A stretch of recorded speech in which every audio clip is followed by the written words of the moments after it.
बोली श्री गणेश भगवान की जय, एकादशी मैया की जय। धर्मराज युधिष्ठिर बोले, हे भगवान, आप कृपा कर चैत्र मास के शुक्ल पक्ष की एकादशी का वर्णन कीजिए। श्री कृष्ण भगवान बोले, हे राजन, आप एक पुरानी कथा सुनिए जिसको वशिष्ठ जी ने राजा दिलीप से कहा था। राजा दिलीप ने पूछा कि गुरुदेव, चैत्र मास के शुक्ल पक्ष की एकादशी का क्या नाम है, उसमें किस देवता की पूजा होती है तथा उसकी विधि क्या है, सो अब आप कृपा पूर्वक कहिए। महर्षि वशिष्ठ बोले, हे राजन, चैत्र मास के शुक्ल पक्ष की एकादशी का नाम कामदा है।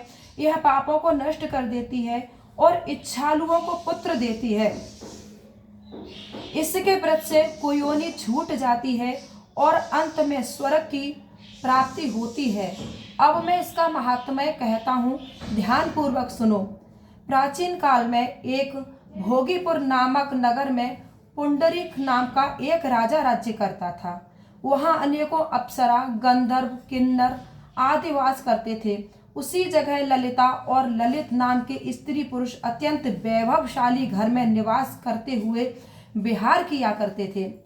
एक समय राजा पुंडरीक गंधर्व सहित सभा में शोभायमान थे।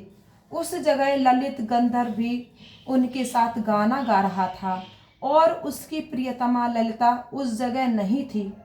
इससे वह उसकी याद करने के कारण अशुद्ध गाना गाने लगा।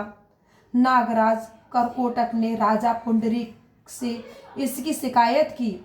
इस पर राजा पुंडरीक ने उसको श्राप दे दिया, अरे दुष्ट, तू मेरे सामने गाता हुआ भी अपनी स्त्री का स्मरण कर रहा है। इससे तू कच्चे मांस और मनुष्य को खाने वाला राक्षस होगा। राजा पुंडरीक के श्राप से वह ललित गंधर्व उसी समय एक विकराल राक्षस हो गया और उसका 8 योजन का शरीर हो गया। राक्षस हो जाने पर उसको महान दुख मिलने लगा और वह अपने कर्म का फल भोगने लगा। जब ललिता को अपने प्रियतम ललित का ऐसा हाल मालूम हुआ तो वह बहुत दुखी हुई।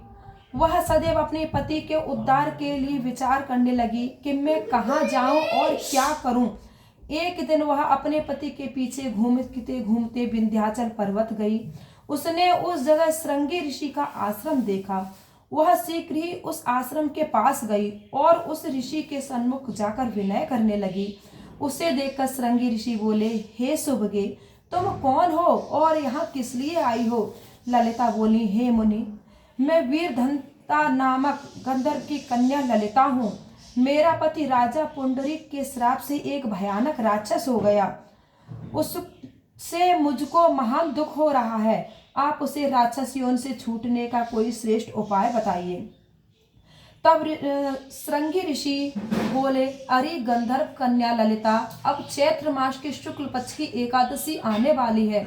उसका नाम कामदा एकादशी है। उसके व्रत करने से मनुष्य के समस्त कार्य शीघ्र ही सिद्ध हो जाते हैं। यदि तू उसका व्रत करके उसके व्रत के पुण्य को अपने पति को दे देगी तो वह शीघ्र ही राक्षस योनि से छूट जाएगा और राजा का श्राप शांत हो जाएगा। मुनि के ऐसे वचनों को सुनकर ललिता ने आनंद पूर्वक उसका व्रत किया और द्वादशी के दिन ब्राह्मणों के सामने अपने व्रत का फल अपने पति को दे दिया और भगवान से प्रार्थना करने लगी, हे प्रभु, मैंने जो यह व्रत किया है उसका समस्त फल मेरे पतिदेव को मिले, जिससे उसकी राक्षस योनि शीघ्र ही छूट जाए। एकादशी का फल देते ही उसका पति राक्षस की योनि से छूट गया और अपने पुराने स्वरूप को प्राप्त हुआ। वह अनेकों सुंदर वस्त्रों तथा आभूषणों से अलंकृत होकर पहले की भांति ललिता के साथ विहार करने लगा। कामदा एकादशी के प्रभाव से वह पहले की भांति अब अधिक सुंदर हो गए और पुष्पक विमान पर बैठकर स्वर्ग को चले गए। हे राजन, इस व्रत को विधि पूर्वक करने से समस्त पाप नष्ट हो जाते हैं। इसके व्रत से मनुष्य, ब्रह्मा इत्यादि के पाप और राक्षस आदि की योनि से छूट जाते हैं। इसकी कथा व महात्म्य पढ़ने से वाजपेयी यज्ञ का फल मिलता है। बोलिए श्री एकादशी मैया की जय, श्री विष्णु भगवान की जय, श्री कृष्ण भगवान की जय।